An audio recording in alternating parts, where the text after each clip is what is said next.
call the meeting to order.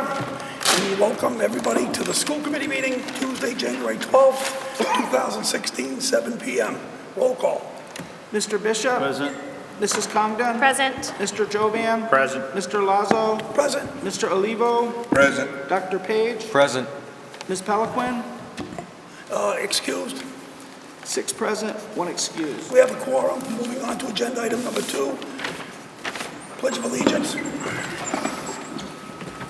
I pledge allegiance to the flag of the United States of America and to the republic for which it stands, one nation, under God, indivisible, with liberty and justice for all.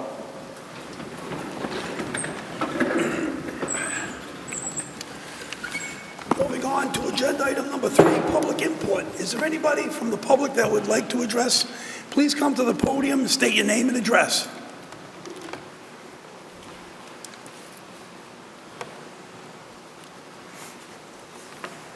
Jose Cartagena, 9 Village Drive here in Southbridge. Thank you. Mr. Corner, you might recognize me. You might know why I'm here and some of the issues that I would like to bring up, whether this is the right meeting or not. I don't understand. Mr. Page, I don't know if you recognize the name. I sent you a couple of emails regarding some issues that happened in the special need program, and nobody has got back to us. Pretty much everybody in town just closed the door in our faces to where we have to go out and seek advice out of the district to see what our options are. And if you allow me, I will tell you some of the other issues that I have. I have 4 beautiful children in the district of Southbridge, and up to a couple of years ago, beautiful, no problems, no issues, little hiccups here and there, but we were able to knock on people's doors, and questions and issues were answered. As of today, we pretty much, my wife and I, in battling all these issues that we're having and not understanding on our own because nobody's really giving us a full feedback. Could you pick the microphone up? I'm having a hard time. Yeah. Thank you. Go ahead. Nobody's really pretty much giving us a good feedback of where to turn or what to do to address our concerns. It's pretty much falling under the rug.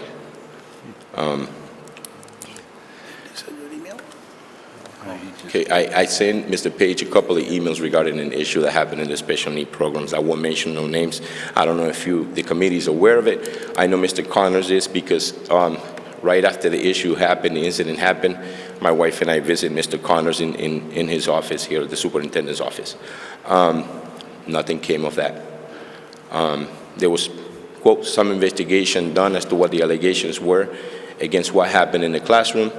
Nobody got back to us as to what the outcome was, but we do know that the person that caused the incident is back in the classroom. There was a report made against the classroom teacher for using excessive force or whatever the case might be.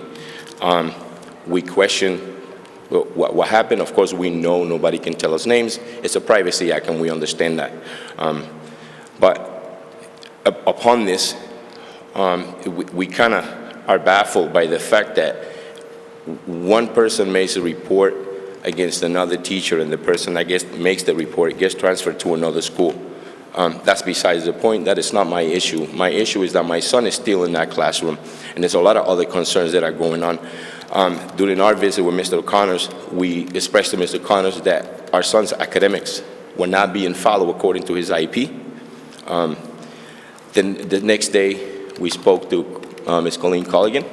We went to her office. We addressed the same issue. We had an interview and a meeting at the school with the whole team, speech, OT, and the academics. The teacher wasn't available because all the investigations, all the allegations were going on in the classroom. First time. Second time meeting, the first time the meeting got canceled because she wasn't available. They told us she was sick, but of course we knew what was going on. The second time, the meeting was going to be canceled again. My wife and I decided, no, the meeting needs to go on. Our son is regressing at a rapid rate. Our son is autistic, nonverbal, and he is no longer reading. He's no longer writing. He's no longer doing math, which he was doing at the end of the school summer program this past year of 2015. All these issues were addressed at the meeting.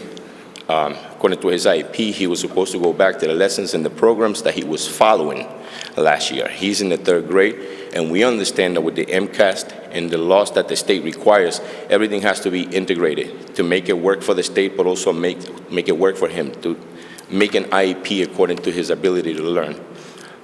This was discussed, put in his IEP, signed forward back to the school. It's still not being followed. Last week we had an IEP meeting. A lot of questions arise from a simple paper that the teacher has sent home, stating that our son was doing all his work independently. He was writing, he was reading it, and performing the task. We brought the issue up at the school, at the meeting, and everybody in the room, including the team chairperson, agreed that that was not his handwriting. The team chairperson placed a call to Ms. Heather Bishop. Is it Bishop or Bish? I don't really know her name. I never met her yet. We have stressed the fact that we don't really want this person working with our son. The answer that we got back was, well, parents don't get to pick and choose who teaches their kids. This is what told to us at the meeting. Yes, sir. Sir, I don't want to interrupt you because I know you and I have talked. Right. But when you spoke to me, and I know that you went off, and I said to you, geez, if you have any further problems, come back to me, and I have not seen you, all right? And I hear what you're saying, right, and it concerns me. I think although the school board wants to hear your concern, I think I was pretty honest with you the last time. If you come in, I will hear your story, and I will do all the things necessary to address this so we're meeting the needs of your child. That's my job. Okay. And you hadn't come back. And I understand your job, but you also have to understand that as parents, we've been dealing this for a while. So we went to the administrator of pupil personnel, which is Colleen Culligan. It was told to us, you come directly to me. And I apologize. If somebody did that, okay, if you remember the day that you came, I was very clear because somebody said, well, talk to me. I said, no, he's here to see me. All right? I will take care of your, and I'm saying it here publicly, and I think everybody knows that I will do what I tell you. You come and see me. I will listen to you. I will make sure that nobody speaks or tell you what to do. You and your wife, and thank you. I felt when I looked at it, I recognized you both. I will take care of you and your son, and I apologize if you were treated that way. All right? And that's my point. When I say everybody's closing doors, it's pretty much you come to me. That this is my door, don't go to that door, and this is how it's been for a while. So we kind of follow that rule, but in previous years, we were able to work out issues. I don't know what's going on this year. I'm not interested in that. What I'm interested is in my sons and my other 3 boys' education in the district. I'm not interested in the politics. That is not my job. And I don't care about politics either, and I know the board cares very much about our meeting the needs of your son. All right?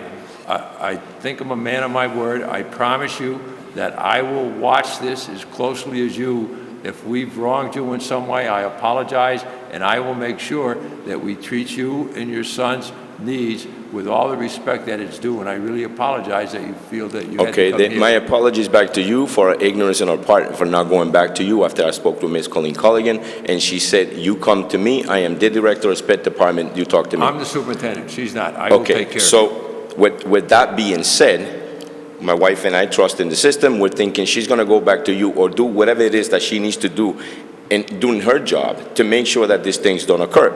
So back to the meeting that we have, the doors were slammed shut in our faces. You do not pick who the teacher is that's going to teach your son, and that was the end of it. We haven't heard anything back. I called the district. Nobody got back to me. Pretty much got the same answer. Not you. The director of whoever's the director for the education department here in Southbridge. I got directed through them. I explained the situation, and they told me pretty much the same thing. So our wife and I concerns is, who do we turn to if we can't turn to you? And I'm not speaking solely to you. I'm speaking to the whole panel. Where do we go from here? Do we trust you guys? Do we trust the system? Because nobody is really giving us a feedback. The personnel at the school is so much concern on everything that's going on, aside from the kids, that they're forgetting what the purpose in the school is. And at the same time, we all get to punch out when we finish our jobs. If you understand, my son doesn't get to do that. My wife and I don't get to punch out. And I'm not speaking just for my son. There's a whole lot of other children in that classroom that are suffering the consequences of somebody not going in there and say, hey, what is really going on here? Nobody's really paying attention, so I call them the forgotten children. That's what I call especially in Charlton Street School. It is, last year we were at a good point where medically inclined children were in a separate room. This year is, you have an IEP or 504, all of you guys go in the same room. My son has come home with bite marks on his face from other children being aggressive. My son is not an aggressive child. My son's biggest issue is not having the ability to be able to speak, so I'm his voice. My wife is his voice. His brothers are his voice. And those are not the only concerns that we have in the schools. The reason I bring him up first is because he cannot come home and tell me, hey, Dad, this is what happened in school today. We have to go by feel, by emotion, and by his way of acting and doing things after he comes back from school. It's always been in the IEP meetings, take, and nobody wants to give back. I don't care how much it takes. You know, we can just throw these kids down the drain and say, you know what, they're not going to be functional at the end of the day, because they are. They're beautiful children, they're very smart children, and they all have a future. And I hope you all feel the same, because not only as a parent do I feel it as a person. So addressing those issues, now that I bring it up to the panel, I will hope that you will give me the time of day. You tell me the time and the day, and I will be at your office, and we can discuss this privately. And I don't have to speak for the board, but I'm sure they appreciate your being here, and they will watch this as much as, because you brought it to their attention as well, and I know that they care about your children as much as we do. All right?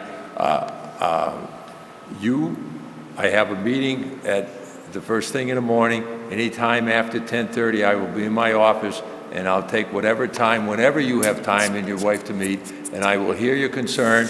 If anybody else should call you for any reason, you just say, I'm sorry, I'm meeting with Mr. Connors.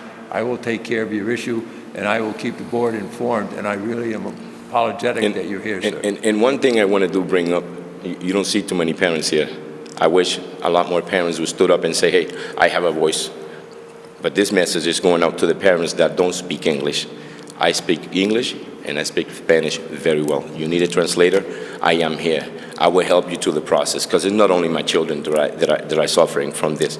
I want to let you know that tomorrow I will be in your office around 11 o'clock. I will bring all the paperwork that we have, and I expect answers. I expect the district and the committee to act on this, because my son, it took him years to get to where he was at the end of the summer. This is a kid that was starting to read, doing math and all these things, and now he's doing nothing. We're back to square one to learning the sounds of the words. He can't even do that anymore. He's starting to notice his capital letters, lowercase letters, but he was doing this before. And through all this that we're going through, and we're explaining to the team, hey, this is what's going on. Nobody's doing anything different. It's pretty much, there's been so many comments in those meetings that I would like to invite you to one of those meetings, and you can see what I don't have the right words to say, and I don't want to say it, but it's like a circus in there, because one person agrees to one thing, the other person agrees to the other, and everybody agrees to one thing. He's regressing, he's not learning, and this teacher that we have in the classroom does not want to accept other people from the outside. She doesn't want to accept the help from the speech department. He doesn't want to accept the help from the OT department, and he doesn't want to take direction from the ABA, which is Vicky Net. We've been working with Vicky for years, and she has helped us through a lot of things and made our son gain a lot. But nobody's listening. Nobody's listening. So this is something that higher administration has to take a look into and see what's really going on. And everybody stop the pointing fingers. At the end of the day, like I said, my son is the one suffering the consequences. Sure. Nobody else is. Again, number one, I appreciate it, and I know from my short meeting with the last time that you truly care and love your son, and that's why you're here, and I respect that, and I apologize.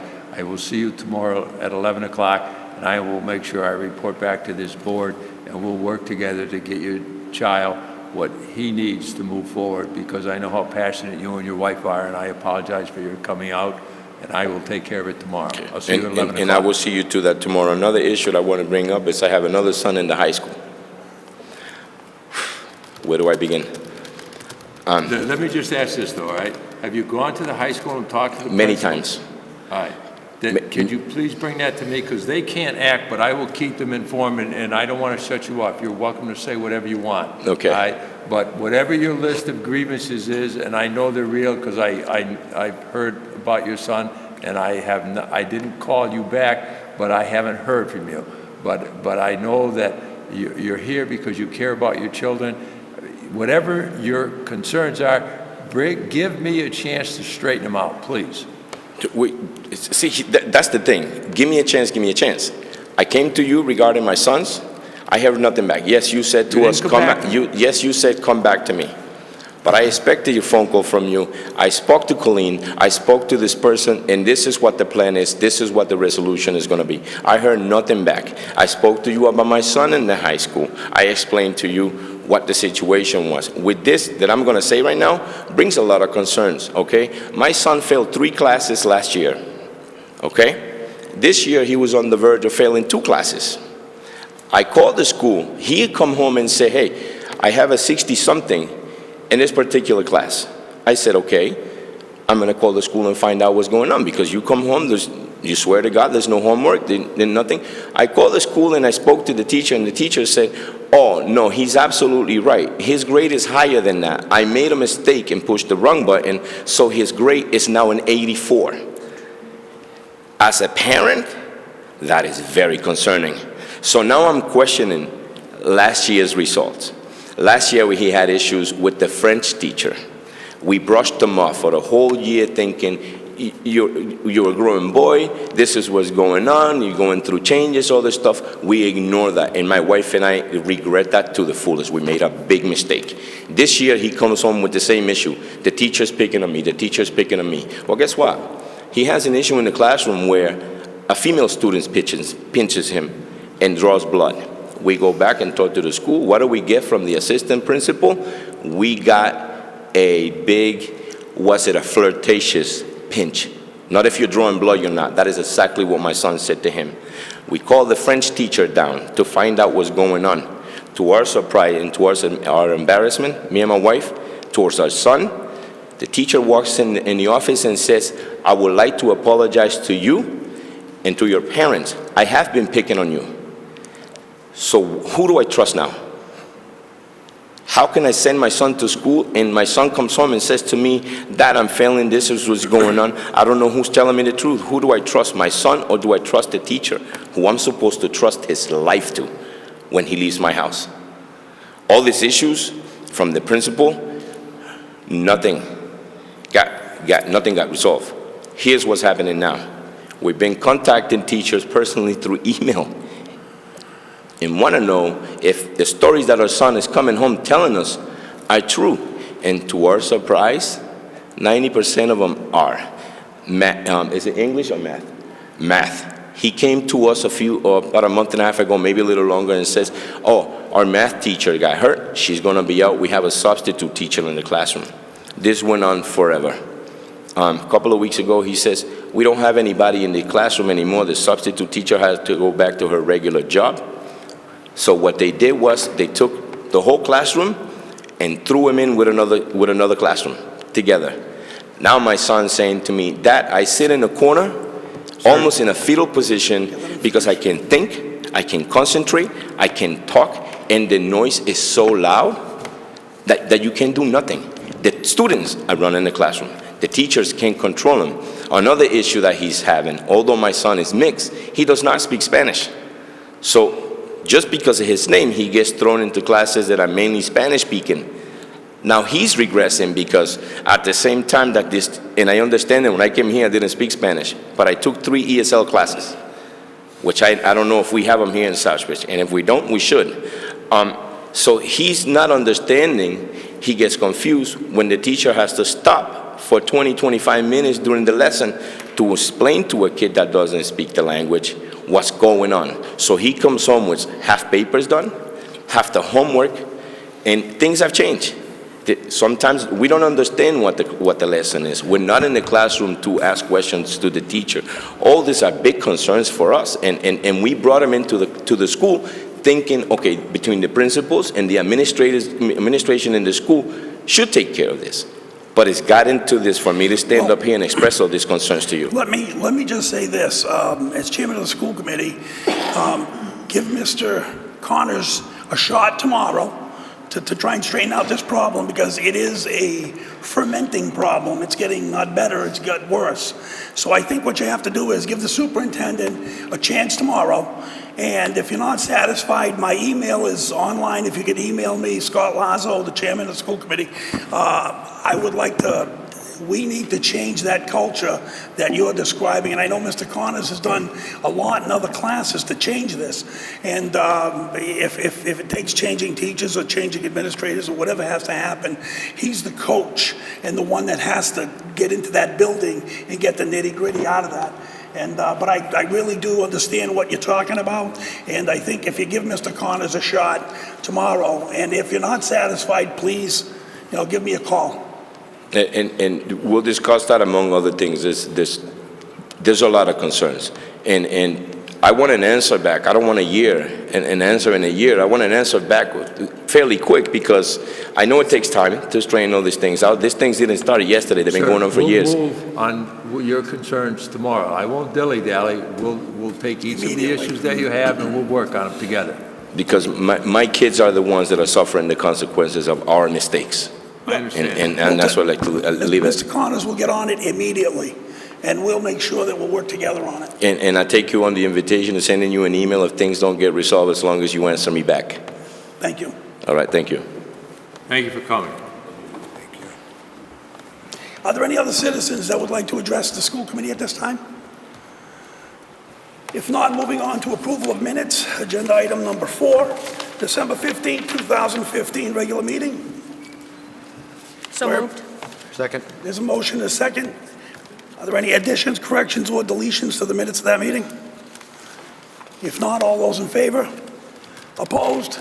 Abstention? 2 abstentions. Moving on to December 28, 2015, emergency meeting. Do I hear a motion? So moved. Do I hear a second? Second. Motion and a second. Any additions, corrections, or deletions to the minutes of that meeting? If not, all those in favor? Opposed? Abstention? 2 abstentions.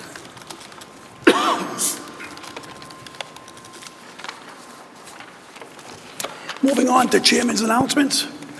A lot is happening in the district. There's a lot of talk. There are some things I'd just like the public to know. There was an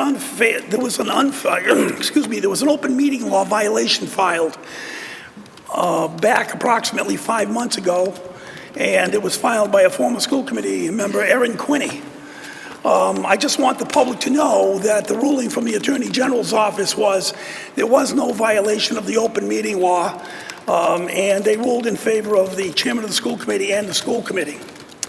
But again, it was the culture of a former school committee that has created more money spent on legal fees and less on books. And it spilled into this issue because we spent another $2,500 as a school district combating these false accusations and these sour grapes that have spilled out of a former school committee member. But I want the committee to know and the public to know that this culture is changed and the money is going where it should be going, and legal fees shouldn't be used in a case of an emergency or some sort of serious legal matter, and not to file, because anybody can file an open meeting law violation. They can file a lot of different stuff. But once you go to the Attorney General's office, it's a process that the district has to go through and pay their attorney to do it. And again, this reflects the same type of budgetary problems that were created by the previous school committee when they spent $200,000 on legal fees and $10,000 on textbooks.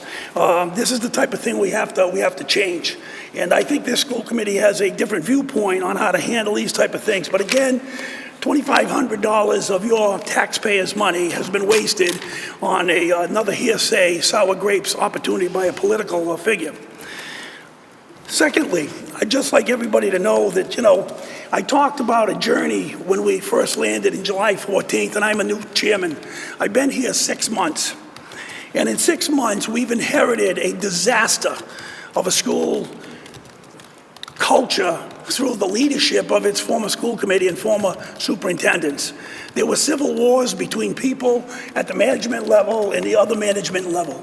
Everything is not broke in our system, but it's parents like the parent that got up just now, letting us know what's going on the ground, so this superintendent and this school committee can handle these problems down at the building level as they should be handled. No child should go through what this child is going through. But this inheritance that we got as a school committee has been pandering us and bothering, and it's a lot of work. You know, knocking off an ELL director when 43% of our people are ELL students. We have technology director. We no longer have one. This school committee and this superintendent has worked hard and diligent to continue to fill these spots, to turn this district around and do the things that we're supposed to be doing.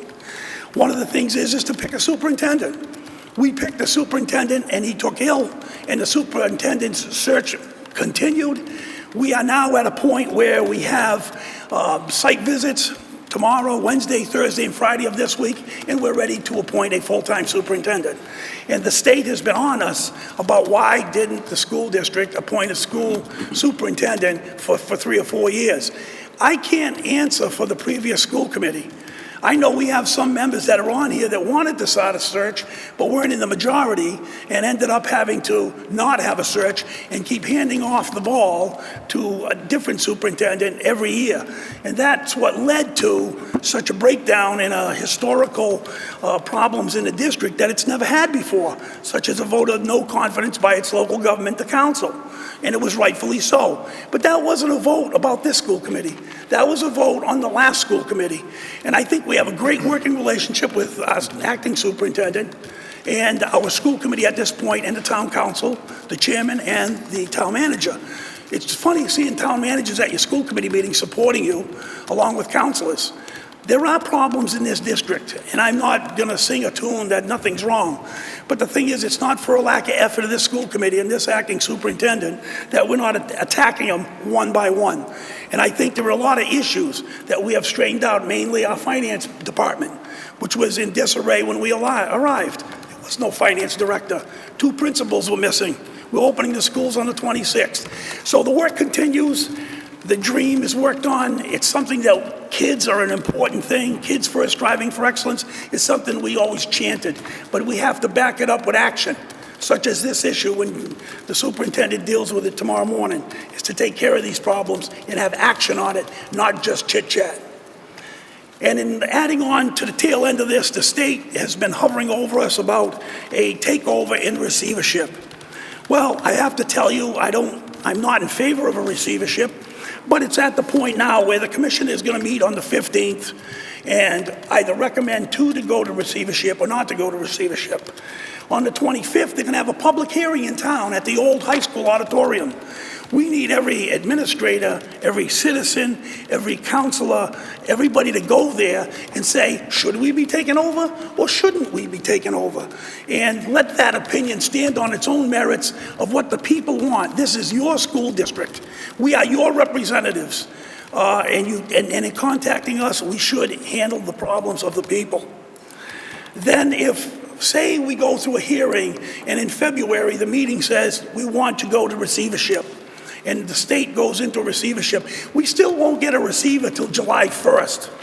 Well, my concern is the kids. I will make decisions that are based on kids first. One of the things is we need a superintendent, we need directors put in place, we need a lot of things rebuilt, retooled between now and the end of June, so these people that we put in place go to work during the summer, so when you open the schools on August 26th of this year, that will actually have the administrative team done, finished, and ready to go. A new principal at the high school, and directors in the positions that they need to have, so the actual student services and the needs are taken care of. It's hard to service students when you turn around and you don't have a teacher to put on the job to take care of it. We have a council that is supportive. We have a budget chairman to my right, Dr. Page, that is working diligently to present a budget that's not only palatable, but is presented correctly with our business manager and our superintendent, something that didn't happen last year, to show the council that we can do this job and we'll do it properly. In closing, I just want to thank the school committee and especially Jill Condon for the job on the superintendent search. That is a lot of work. She did a fine job, and she's doing the best job you can do, knowing that you have the state hovering over you, that it may take over, it may not take over. So I think that we have to understand that even if the state comes in and adds a receiver, this school committee has to work hand in hand for the development of our district. Continue to work on our own till it happens, and if it doesn't happen, then we continue to work. I have a 3-year term. I'm not going anywhere, and I don't quit and I don't cry. So I'm a little different than the average elected official. I'm here for you. Give me a call, or any of these representatives. They represent you. Thank you very much. Moving on to presentations. Are there any presentations tonight? There are no presentations. Moving on to reports. The report of the school committee negotiations. No report, no meetings at this time. Policy, Mr. Jovian. No report. I'll anticipate meeting with Superintendent Connors and developing some kind of timeline for some outstanding policies that need to be worked on. Thank you. Moving on to budget subcommittee, budget and finance. No report. Meeting is scheduled for Tuesday, January 19th at 5:00 p.m. Superintendent search, Ms. Condon. Thank you, Mr. Chair. The Superintendent Search Committee met last week to interview candidates on Monday, Tuesday, and Wednesday. The committee unanimously agreed to recommend 4 names to the full committee. The motion was to forward to the full school committee for consideration as the permanent school superintendent. Those names included Mr. Richard D. D'Agostino, George King Jr., Amy McKinstry, and Cheryl Stanton. Since our meeting, George King Jr. has withdrawn his application due to the uncertainty with the state. We were very fortunate to have had exceptional applicants who we believe are dedicated to the success of each and every student of Southbridge. Site visits have been arranged and will be conducted tomorrow, Thursday, and Friday of this week by members of our school committee.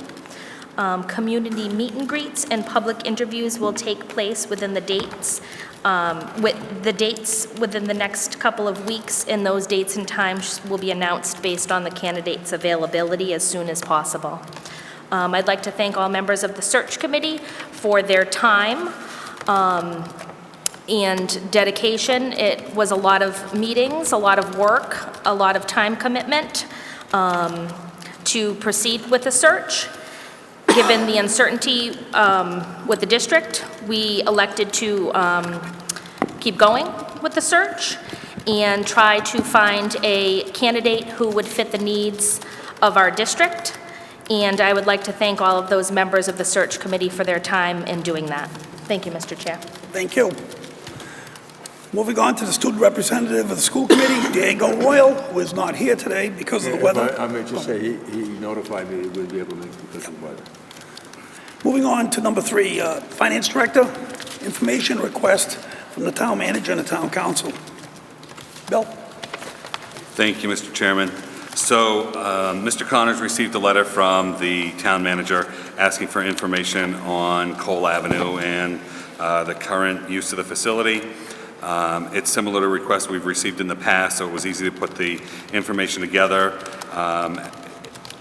The basic questions he asked was who's currently utilizing the space of the facility, what non-school organizations are utilizing this facility, do we have written leases for each of these non-school uses, what are the terms of each lease or agreement, are all organizations up to date on the payments, is each lease or agreement at market rate or rental of space, if not, why not?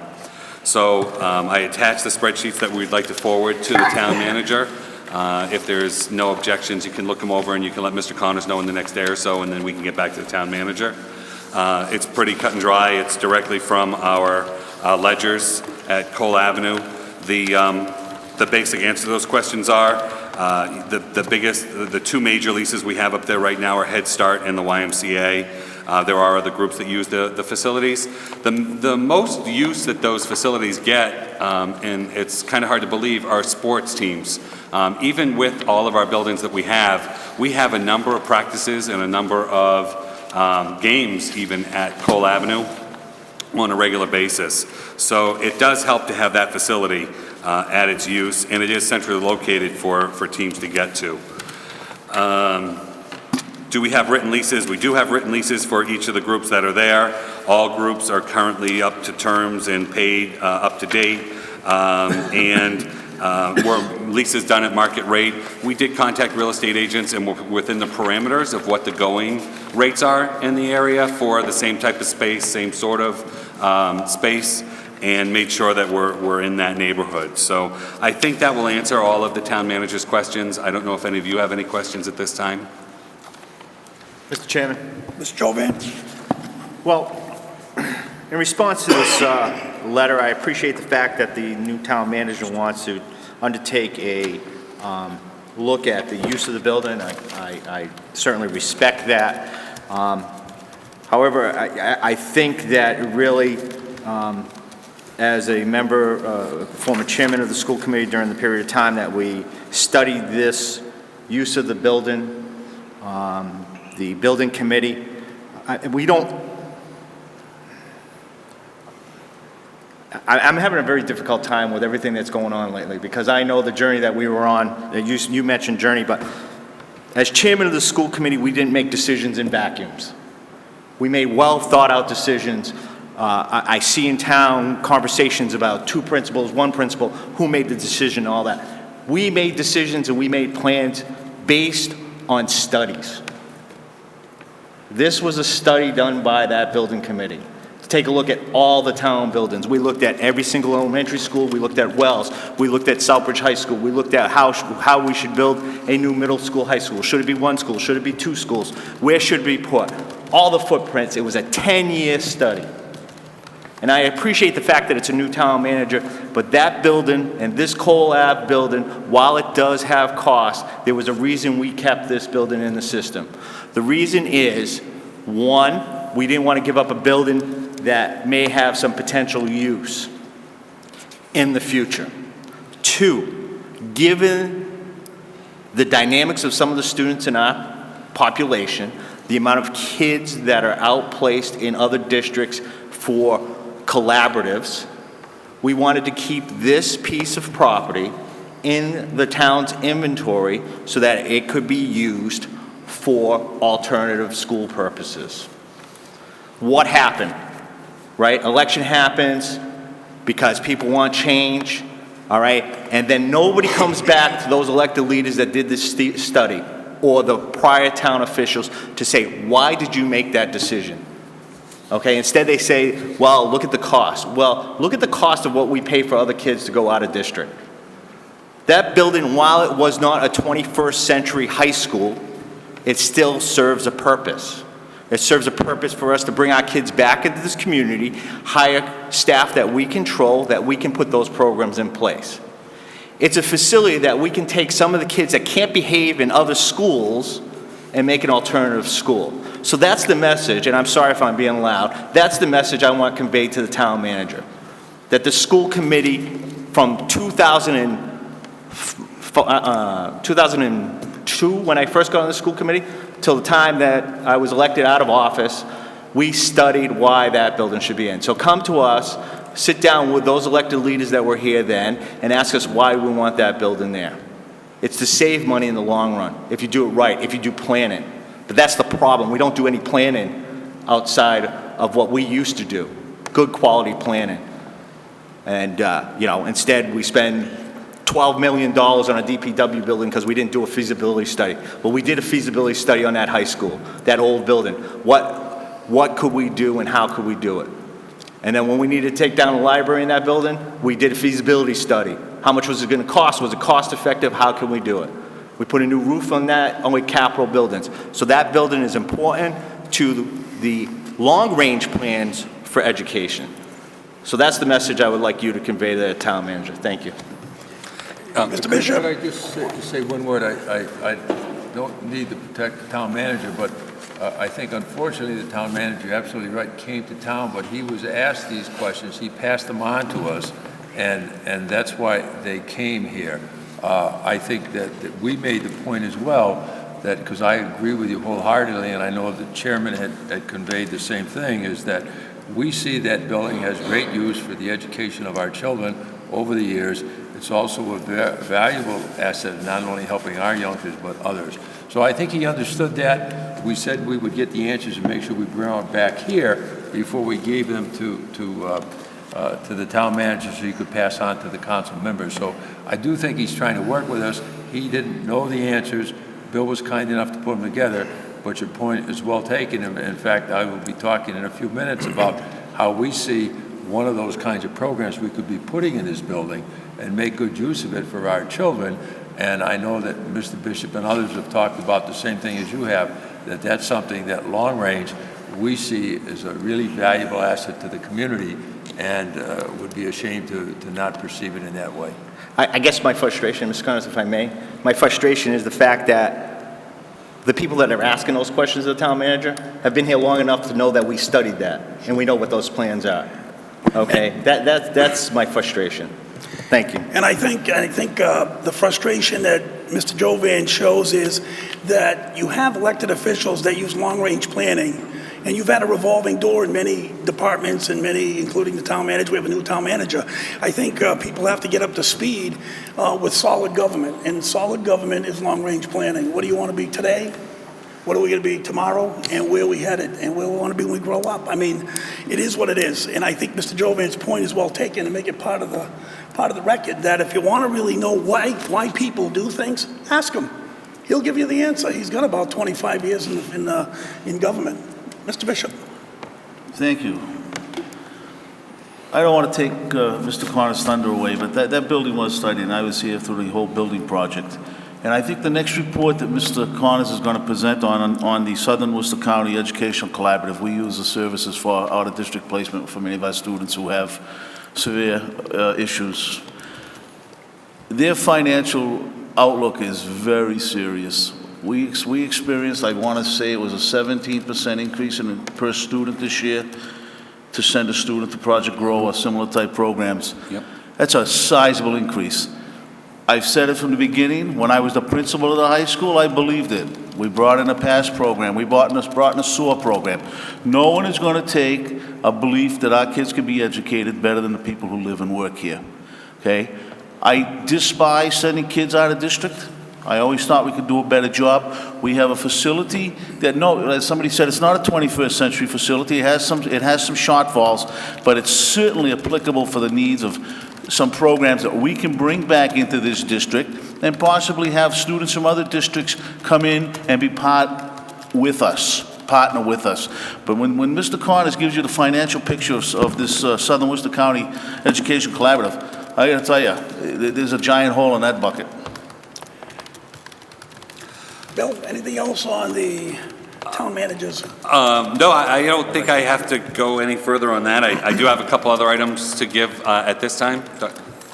Yield to Mr. Page, Yeah, Dr. Page. Thank you, Mr. Chair. Just through you to the superintendent and to Bill. My recommendation would be that when you respond to the town manager on this document, you put a cover sheet and a narrative together that fills out the details and flushes out the specifically addresses all the questions that he has here. Because as it is right now, the spreadsheet that's presented is numbers, and it's not clear to me that all of the things that the town manager has requested are in that spreadsheet. So in you terms want a of narrative the to the terms of numbers. the terms of each, like when did it start, when does it end, all of that kind of stuff is not in this document. I'm presuming that's one of the things they want. We did point out to them, the finance director did, and you're absolutely right, but that they have copies of all of these leases, and he pointed it out to them, but certainly, so we made that point, and we didn't think it was necessary to put it in the backup here. But they do have that information, and I know that Bill's also had some conversations more in detail. Okay. But I didn't want to include all of it here, but certainly, because I knew that the school committee had seen this earlier on, I said we wouldn't send it back until we looked at it. He collected those other things in terms of the market and the costs that are going out there. Yeah. But they have copies of all of these things, and I think Bill reiterated that to them. But we'll make sure we put a note on if they need any other additional information, we'll make it. Yeah, I just want to make sure that the town manager and the council's questions are specifically addressed in the response that they receive from us. All right, thank you. Absolutely, and that's partly on the spreadsheet. You'll notice there's a couple termination dates on there as well. We plan to address everything else. One of the things I had on my report is that we were successful in asking the town last night to appropriate the funding we asked for the secretary's retro pay for 14-15. I want to thank the town council for that and the town hall staff for the continued support. One other thing is we've continued up our monthly meetings with the town finance director. So she actually came to the schools this month and met with us at the district office, and she was able to walk the building with us.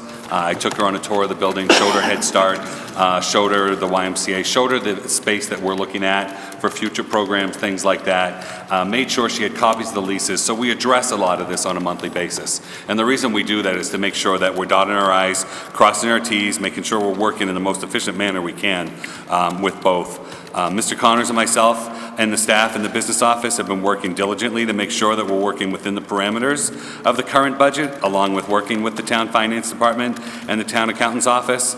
We continue to meet with them, and looking forward to the next budget finance subcommittee where we'll put some more of this information forward, including the budget presentation and where we're at with that.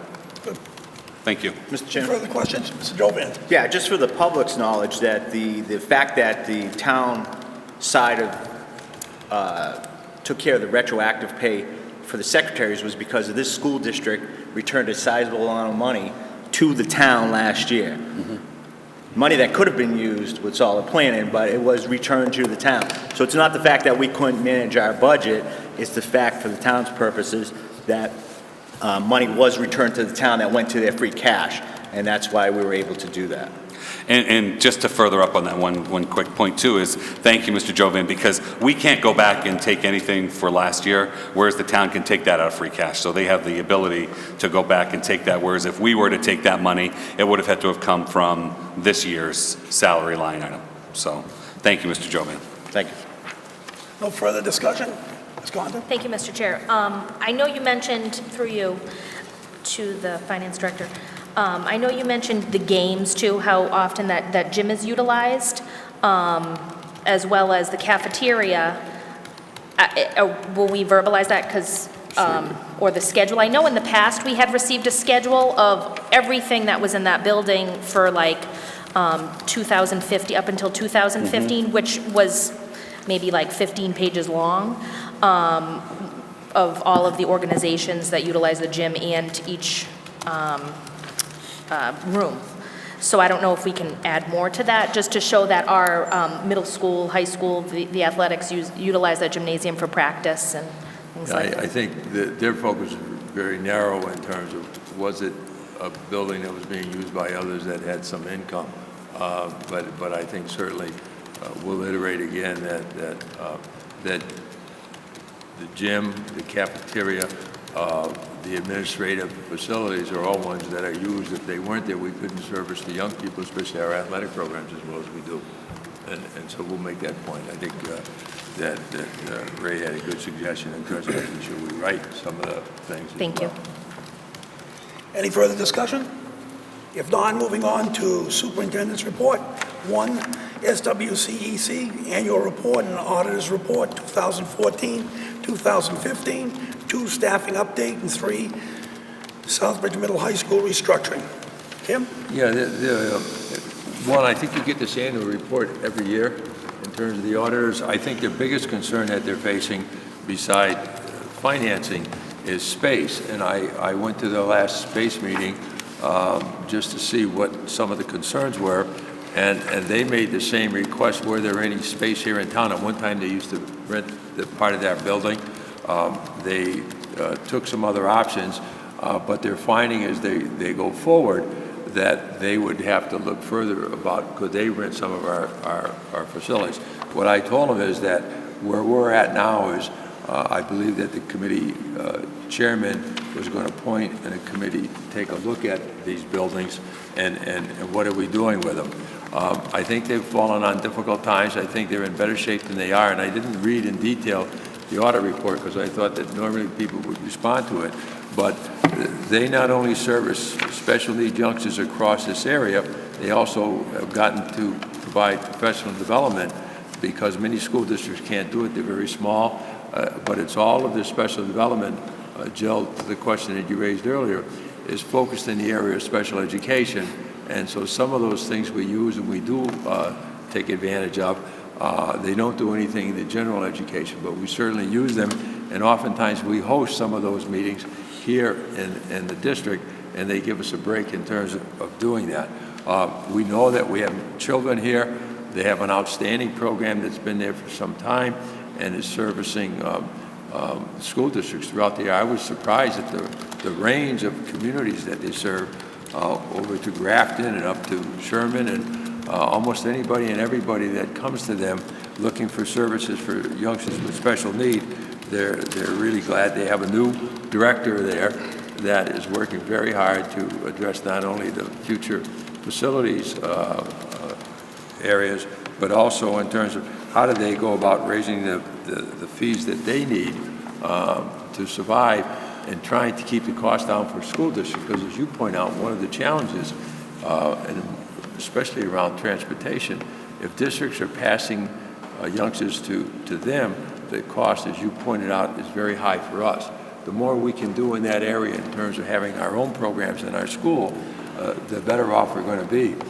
And one of the things that I was going to tell you I'd be reporting on the 19th, we've been talking about having a program for our students up at the high school and the middle school for some time.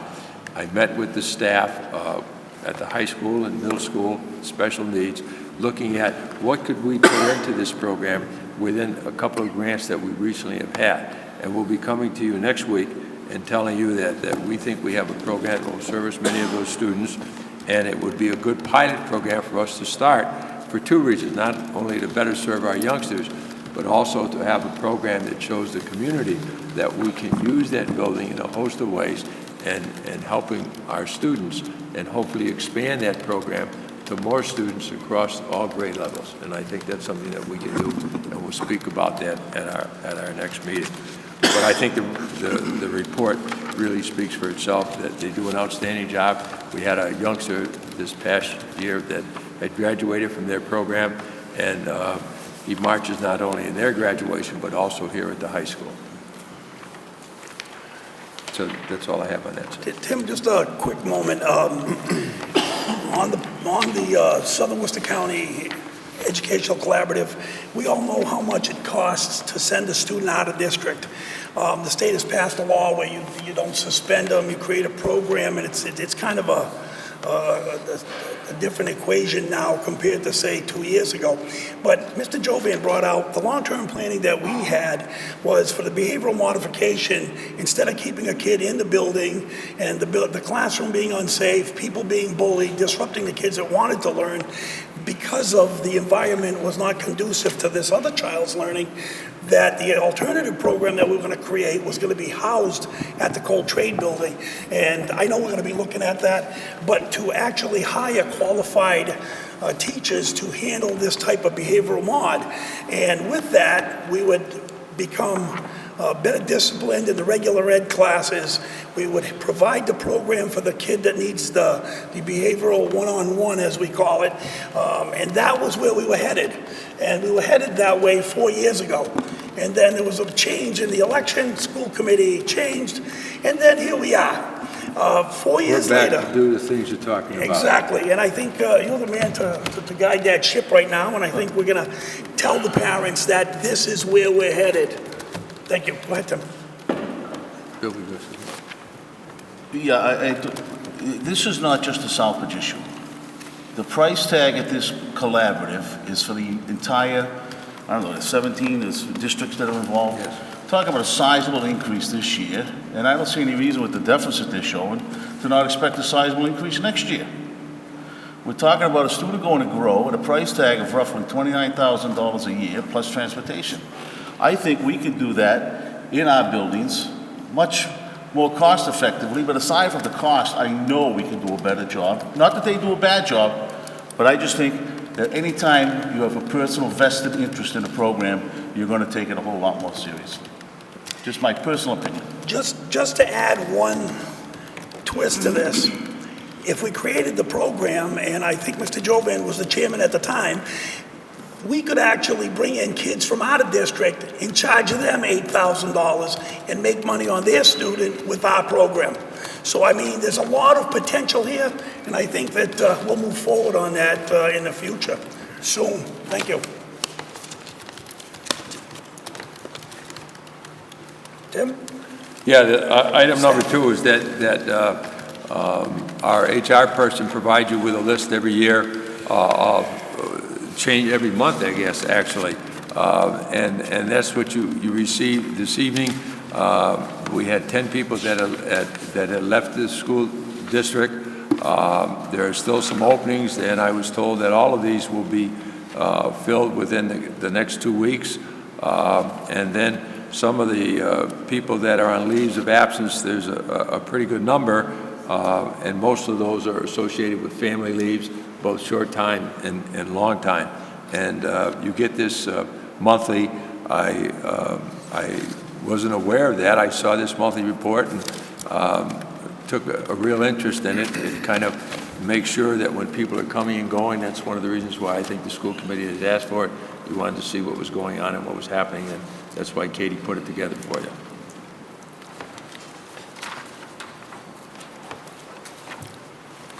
In terms of the next item, number 3, I wanted to talk to you a little bit about this because I know that in the past you had, when we built the middle school, high school, it was designed to have 2 schools under 2 principals and going forward.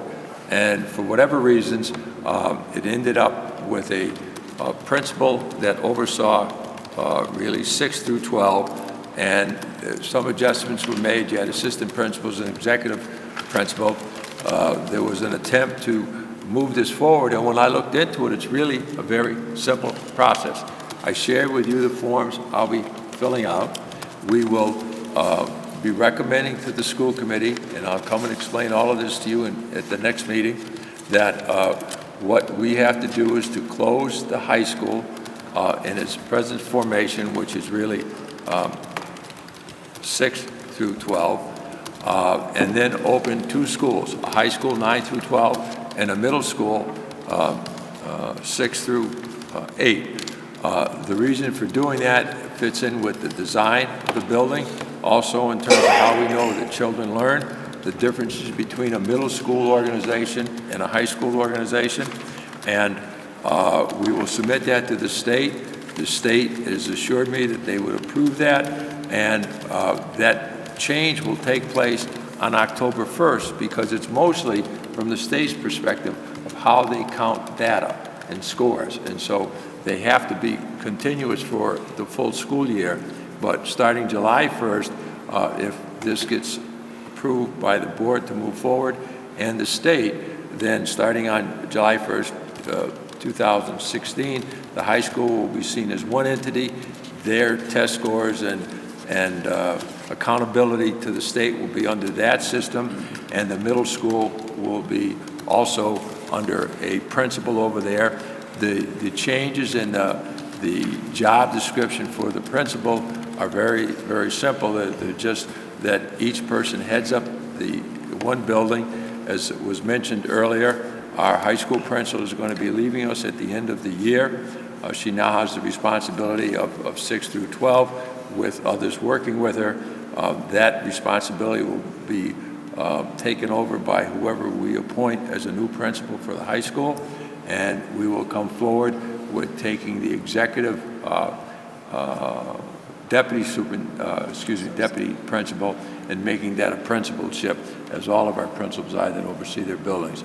So I wanted to make sure you were aware of this. I've talked to most of you, and I believe all of you, as we traveled, asking you what you thought of it, and I think this is the right move, and I plan to come forward with it at our next meeting, but I wanted to give you a chance to share your thoughts with me. Any questions? I do. Through you, Mr. Chair, to you, Mr. Connors. I support that. I do. My concerns are the same concerns that I had when the school first opened. when I sat in the orientation and was told that this school would operate in two different schools. They were combined, but they would operate as two schools. To that, to me, means separation of grades, as you mentioned. Currently, we're having students taking the same classes as high school students. We have students participating in sports, or had students participating in sports at the varsity and junior varsity levels that are middle school students. I just want assurance, my concern is that if we do and move forward with this, that it is separate schools, that common times, lunch and whatnot are not done together, that gym times are not done together, that sports are not done together. Classes with students, middle school, high school, cannot happen. If we're gonna operate this as two schools, we have to truly separate these schools and operate it that way. Yeah, and it's important in terms of both the age of the young people and how they develop. Now, I do know from visiting the school that we have one primary gym, but that has to be scheduled around that, as do the cafeterias. So I understand that, but when I look at a school day and how a middle school should be organized versus a high school and the kinds of planning time and things that they need, it cannot exist in the existing structure, because there's need for, in middle schools, you like to get the teachers together so that they can work on teams of working with kids. And I think the school is designed for that, and I'm confident that we can put in place and find the leadership to get that done. One thing I do want to say, because I don't want to mislead anybody, I agree with you on all aspects. The only thing is that sometimes in terms of athletics, a youngster may come along that has skills, and that has to be requested, by the way. It just can't be done because the coaches think it's a good idea. It has to come to the superintendent and to the school committee. The youngsters are able to play, but you have to be careful, and it can't be just done automatically. So all of those things need guidance, and they need guidance by a principal who has an expertise in terms of the 9 through 12 grade, and a person who has expertise in terms of a middle school, which is really a different animal because where the kids are developmentally. And I think by moving to that, planning for it, we can really help ourselves in many ways. I think as we go forward and as the state is looking at us in terms of accountability, it will help us, but we need to make sure that it's clearly a high school and clearly a middle school, and that's our intent. Thank you. And again, Mr. Lebo, to your point, originally the design was designed correctly. One election, one school committee, and they blew up a great design building. But we're going to backtrack and bring it right back to what the original design was, and that is to be separate. And it is a wonderful facility. The state has acknowledged that. Understood. Any other questions? Just the last thing, I don't know. Ms. Condon? Question. Go ahead. The last thing I want to speak about, I do plan on coming here at the next meeting and talking to you a pilot program that we would like to implement that's serving the youngsters in a way that I think that you talked about as an alternative, and using that as a pilot so we can show people how great it can work, and helping to take those youngsters that may find it difficult in a larger structure, be able to operate in an environment that we think will help them to grow, and at the same time enable the high school to function on the rest of the student body without some of the disruptions that sometimes can be caused in the school. And I see that Anthony is here tonight. He's the only guy that came out in the snow. I told everybody else to stay home, but he came anyway because he's one that clearly is in favor of this program, and it will be part of our presentation to you at the next meeting. Ms. Condon? Thank you, Mr. Chair. Through you to the superintendent. I know in your report you mentioned the feasibility study. At some point, I'd just like to have a copy of it. I think it was from a while back. I have it in the car. I was going to bring it in. I said, that's just too much to carry. If I fall, I'll never get up. They'll have to come out and get me. And so, but I have it. I'll get it to you. Thank you. And I know I asked this question. I had emailed you prior, and about the two separate schools, and I said, who, with the two separate principals, if there's ever an event, I said, who would be the main leader, because it's all technically one building, and whose decision would trump another's decision. You said the superintendent would trump those decisions. But let's say, I mean, worst case scenario, the building's on lockdown, you don't have access somehow. Who is the main leader of, there's something going on in the gymnasium, or who is the one that would have control? Yeah. Would it be? One of the things that we have to have two principals that represent their respective age groups. These two principals have to work in unison, and because it is one structure that they use in joint ways, for example, the gym, the cafeteria, and other things, they have to work together. In terms of the whole business of safety, every school, every building has to have a safety plan, and all of those things will be worked out with us in our safety plan. And also we get the public safety department involved, so that it's very clear in the event of any emergency of people that are on spot, who would make the calls, even to the point that if person A is missing, who's the one that makes it. So we have to have that safety plan developed and put in place, and it'll pretty much follow a lot of what's already there. When it's questions of that beyond than just the safety issue, it's really the superintendent that if the two principals are having some use of the buildings that they want to work out, if they haven't already been planned, then the superintendent would make that determination. Perfect, thank you. And I think prior to the vote for that, I would maybe incorporate that safety plan in that as well. But it's not required for sending it off. That's just something we would have to do. Right, as a school committee. I'd like to have that in place for the school. I just think it would be a good idea. I think the safety plan that's a bigger, because one of the things, quite frankly, the next thing I'm going to be attacking is our whole compliance with the School Safe Act, and that's going to take a good couple of months to do, because every building has to have one, and we will just make sure that's part of the larger safety plan. Perfect, thank you. Any further discussion? No further discussion. Moving on to school committee action. Vote to approve a student activities revolving account for the DECA club. So moved. Do I hear a second? Second. There's a motion and a second. Discussion? Could just one thing, the DECA Club is what you're just talking about, the Spirit of Education.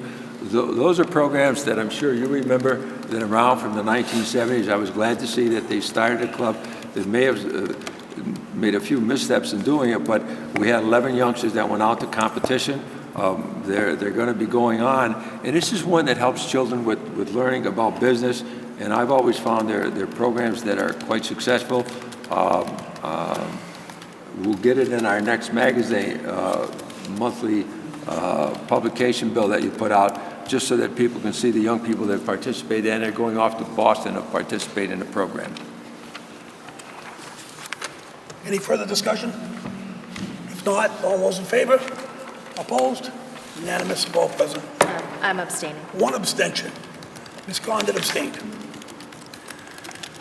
Moving on to the next agenda item, vote to approve the international field trip to Italy/Greece as previously conditionally approved from April 14, 2016 to April 21st, 2016 for the Southbridge Middle High School. Do I hear a motion? So moved. Do I hear a second? Second? A motion and a second. Discussion. There's no discussion. All those in favor? Opposed? Unanimous of all present. Moving on to agenda item number 9, unfinished business. Is there any unfinished business at this time? If not, moving on to new business. Agenda item number 10.1, the next regularly school committee meeting date will be held Tuesday, January 26th, 2016 at 7 p.m. in the council chamber. Moving on to members forum, agenda item number 11. Members, Mr. Bishop. Thank you, Mr. Chairman. As the parent who came and spoke today pointed out, we have a tremendously high number of ELL students. Okay? It's reflective of the population in our community. It's not a secret. I just can't figure out why we do not have a person who oversees the needs of that program, an ELL director. I've heard bits and tidbits of why this is. We have a director for maintenance of buildings and grounds. We have a director for special education. These, as our scores and our state pals will tell us, are some of our neediest students, yet we don't have a director of ELL. I don't know, why not? Wait till your budget. You're going to get a request from Okay, well, but I'm pretty impatient. I mean, this is a need that we really have, and and I recognize that, sir. I'll try to be more patient. Any other discussion by any, Mr. Jovan? Thank you, Mr. Chairman. First off, to Mr. Cardina, is that you? Thank you. I want to thank you for being here tonight to express your concerns to the school committee.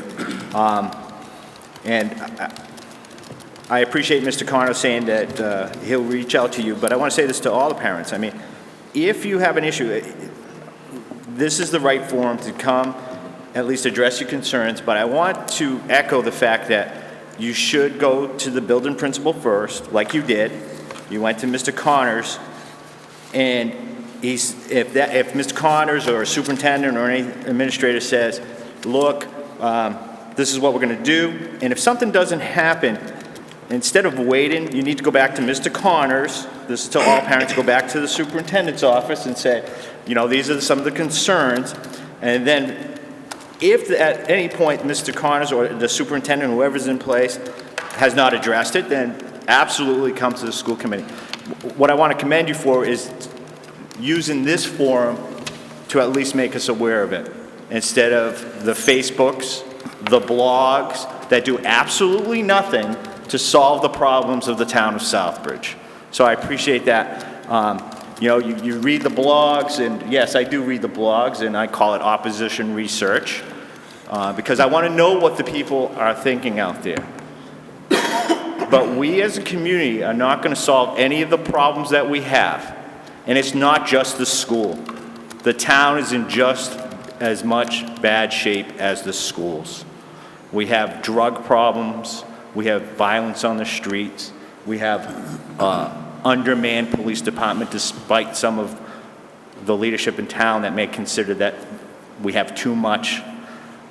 It's a community problem. But until we all work together and come up with solutions to those problems, all the complaining in the world isn't going to fix it. So thank you for coming here, and we will work with you, because every child, I truly believe, and I'm not just saying this because you're here, every child in this community can learn. Maybe not to all the same level, but they can learn, and they deserve that education. My kids got the very best education out of the town of Southbridge, and they're doing very well. I am extremely angry.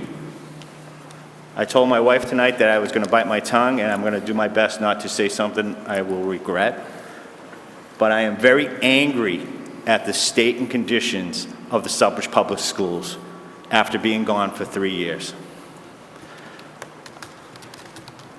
People may not have agreed with our leadership back from 2002 to 2012, but we did a lot of great things. Did we get everything right?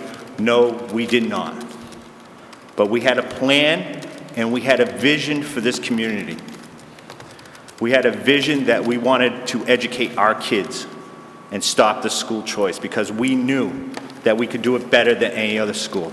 I hated the fact that people said that our teachers were not good, because our teachers came out of the same programs as every other district. They go to the same schools as Tantascwa, as Shepherd Hill, as Quabog. They were better than those teachers. I know the teachers that we had in that high school. The English department that Mr. Bishop, not because he's sitting here, but I know the leadership that he put in that high school. I know the English department he put in place. I know the math department he put in place. The science department. They challenge kids, no matter who those kids were. Every single one of those teachers that were put in place is gone today. Why? Because of lack of leadership in the town. And I'm not saying it because I was gone, but that's what happened over 3 years. Look at the DESE reports. Really, if you really look at them, it says up until 2012, we were making strides, we were doing the right things. From 2012 to 2015, steady decline. Interim superintendents, interim principals. You're never going to sustain growth until you fix the head of the problem. And what is the state doing? They're holding us in limbo right now because we can't fix the head. So they sit here now and tell us, we might take you in receivership, it'll be a recommendation. Have the guts, if you're gonna do it, just do it and tell us you're gonna do it so that we can make the best plans. Because we have a budget season that we have to do. We have people to put in place.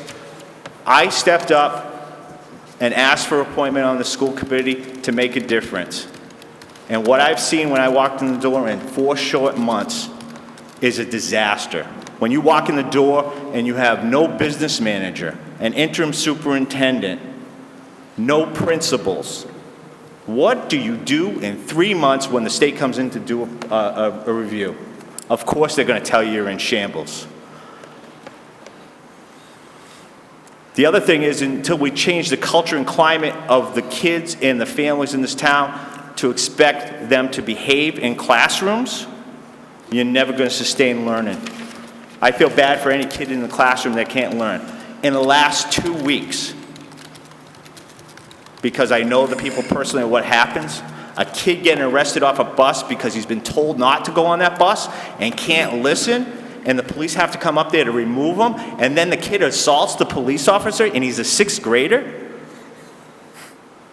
And then we have another teacher in a classroom who tries to take away a ball and gets trapped between 2 classrooms and has to be arrested, another 6th or 7th grader. That is ridiculous. That's what angers me. I used to sit up here and say, let's be all positive, but until we change the culture and climate and say to kids and families, we're not going to accept this behavior in our schools, that has to come from us, and that has come from us. And we will set the tone, and I'll go to the state and say, this is what our plans are, but I feel bad for the teachers and the staff because they don't know who's in charge right now. Is the state going to come? And I said this over and over, until you have that stable leadership, nobody's going to have buy-in. So I think I'll end it with that because I said a lot, but I am frustrated. And I'm sad that I've only had 3 months to be here to try to make some differences, but it's very difficult. So thank you, Mr. Chairman. Anything else? Dr. Page? Yeah, really quickly, I personally would like to apologize to you, Mr. Katine, because I do not recall seeing your email, and usually I'm very good at seeing them. And in those cases, normally what I would do is send a response to you, and I would immediately inform the superintendent of the issue, because it's not our purview to intervene, but we do notify the superintendent. I will look into it and see where the problem in communication was. If it was on my end, I definitely apologize. Mr. Lebo? Sir, ma'am, I want to say thank you for coming out tonight. I truly believe that every child deserves a voice. Not only did you voice your opinion for your child or the issues that were going on with your child, you did echo some of the other students in that class. I wish that more parents were proactive and took the education of their children serious and made it a point to come here and address issues that is going on at the school. It is not the school's responsibility to raise the children. It's the parents' responsibility. Together, we're able to teach these children and help them become effective members of society. You did that tonight. I commend you for that. And I thank you, and I know that they will take care of it. I know that they will take care of it. It hurts me to know that these things are going on and have gone on. It angers me. I've had personal experiences myself, even sitting on this dais. And I've addressed those myself. With that said, recently it has become very necessary for me to reprioritize my life, especially my family, my career as a soldier in the United States military, and continue in my education. With several important changes occurring in the near future, with all 3 of these aspects of my life, I feel that I can no longer give 100% to my duties as school committee member.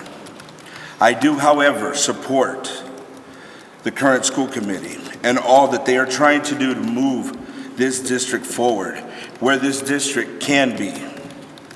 After much consideration, I have made the difficult decision to resign as a member of the Southbridge School Committee. It has been my pleasure to serve with other hardworking members of this community, and with the school administration, faculty, staff, and students. I would like to thank the community for their incredible support. I will continue to actively support our school district as a parent of students in this district and as a community member, but my family is my #1 priority, and their needs must come first. I do thank you very much, and know that I will be here in the community. I will stand there, and I will hold this current committee to what they say they're going to do. I know they're going to do it. With that, I thank you very much for all your support. That's all I have. Any comments by school committee members on the members' forum, or are we, Mr. Jovan? I just want to thank Mr. Olivo for his service, not only to the school committee and the community, but to his country. I know this is a difficult decision, and he's putting his family first. And I know in the private conversations that we have that I wish you well. And I'm sure that if you and my son's path happen to serve together at some point, I know you will take care of him. So thank you. Absolutely. Ms. Condon? Thank you, Mr. Chair. I, too, want to thank Mr. Olivo for serving his community. It was a pleasure working with him. I enjoyed getting to know him on a personal level as well, and his family. It was nice to serve with him. We may not have agreed all the time, but we always came to a common place of understanding and respect. And it's not always easy being a parent as well as a school committee member. You have to separate that. But he has done a good job, and his service to the community, he's always been a person you could turn to, an ear to listen to, and a great asset for the students of our district. So thank you, Mr. Olivo. Thank you. And I also wanted to thank Mr. Cardenas for standing up. It's not always easy, like I said, to be a parent of students, especially when you see things that are happening to your child. And I give you credit for standing up at the podium and speaking so eloquently. That's not always easy to get up in front of people either. But I thought you did a great job verbalizing your concerns for your children.